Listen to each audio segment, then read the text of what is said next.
ദൈവമാതാവേ, രക്ഷയുടെ അമ്മേ, ഈ നിമിഷം നമ്മുടെ മക്കളുടെ പേര് സമർപ്പിക്കാം. ആത്മാക്കളെ പൗത്രീകരിച്ച ശേഷം അങ്ങയുടെ പ്രിയപ്പെട്ട മകനെ സമർപ്പിക്കണമേ. യേശുവിൻ്റെ അമൂല്യ രക്തത്തിൻ്റെ ശക്തിയാൽ ഈ ചെറിയ ആത്മാക്കളെ പൊതിഞ്ഞ് സൂക്ഷിക്കുവാനും തിന്മയിൽ നിന്ന് എല്ലാ തരത്തിലും സംരക്ഷിക്കാനുമായി അമ്മ പ്രാർത്ഥിക്കണമേ. പ്രിയപ്പെട്ട അമ്മേ, മഹാദുരിതങ്ങളുടെ കാലത്ത് എൻ്റെ കുടുംബത്തെ സംരക്ഷിക്കണമെന്നും എൻ്റെ കുടുംബം യേശുവിൽ ഒന്നാകാനും ഞങ്ങൾക്ക് നിത്യരക്ഷ തരാനുമുള്ള എൻ്റെ പ്രാർത്ഥനയെ അങ്ങയുടെ മകൻ അനുഭാവപൂർവ്വം നോക്കണമെന്നും ഞാൻ അപേക്ഷിക്കുന്നു. ആമേൻ. സ്വർഗസ്ഥനായ ഞങ്ങളുടെ പിതാവേ, അങ്ങയുടെ നാമം ഉചിതമാകണമേ.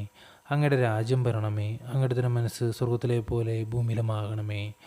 അന്നു വേണ്ടുന്ന ആഹാരം ഇന്ന് ഞങ്ങൾക്ക് തരണമേ. ഞങ്ങളോട് തെറ്റ് ചെയ്യുന്നവരോട് ഞങ്ങൾ ക്ഷമിക്കുന്നത് പോലെ ഞങ്ങളുടെ തെറ്റുകൾ ഞങ്ങളോട് ക്ഷമിക്കണമേ.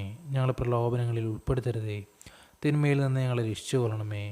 നന്മ നിറഞ്ഞ മറിയമേ, സുസ്തി, കർത്താവ് അങ്ങയോടുകൂടെ സ്ത്രീകളിൽ അങ്ങ് അനുഗ്രഹിക്കപ്പെട്ടവളാകുന്നു.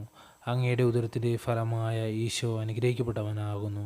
പരിശുദ്ധ മറിയമേ, തമ്പുരാൻ്റെ അമ്മേ, പാപികളായ ഞങ്ങൾക്ക് വേണ്ടി ഇപ്പോഴും ഞങ്ങളുടെ മരണസമയത്തും തമ്പുരാനോട് അപേക്ഷിച്ചു കൊള്ളണമേ. ആമേൻ. പിതാവിനും പുത്രനും പരിശുദ്ധാത്മാവിന് സ്തുതി, ആദിലെ പോലെ ഇപ്പോഴും എപ്പോഴും എന്നേക്കും. ആമേൻ.